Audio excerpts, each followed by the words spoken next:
oras na lang ay magkakaalaman na kung sino ang aabante sa sister teams Barangay Ginebra at San Miguel Beermen papuntang PBA Philippine Cup Finals.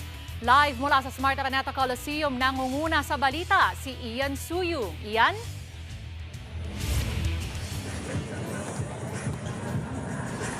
Denise, matinding sagupaan nga ang inaabangan natin sa pagitan ng sister teams na Barangay Ginebra, San Miguel at San Miguel Beermen para sa Do or Die Game 7 ng PBA All-Filipino Conference Semifinals dito sa Big Dome.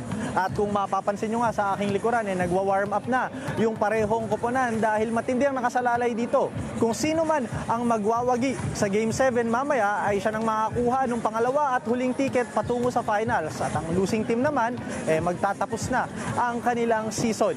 Bagamat ganyan yung sitwasyon, nasa Barangay Ginebra yung momentum ngayong serye dahil nga sila yung nakakuha ng Game 6 victory.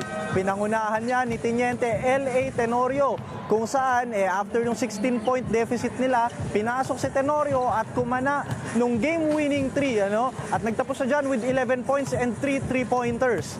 Bagamat ganyan nga yung senaryo para sa Ginebra, gigil naman ang San Miguel Beermen na makabawi dahil nga malaki yung naging kalamangan nila, pero pagdating ng dulo nabitawan nila yan at nawala yung chance sana nila na matapos na yung serye.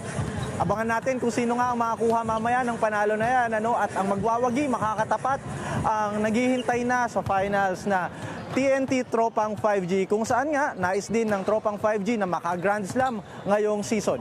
Magsisimula ang Game 1 ng Best of 7 Finals sa darating na linggo dito sa Big Dome.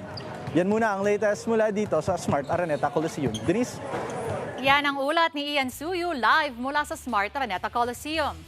Mga kapatid, Jig Manikad po, pagdating sa mahalagang balita sa loob at labas ng bansa, dapat una sa lahat, mag-follow at mag-subscribe na sa social media pages ng News 5.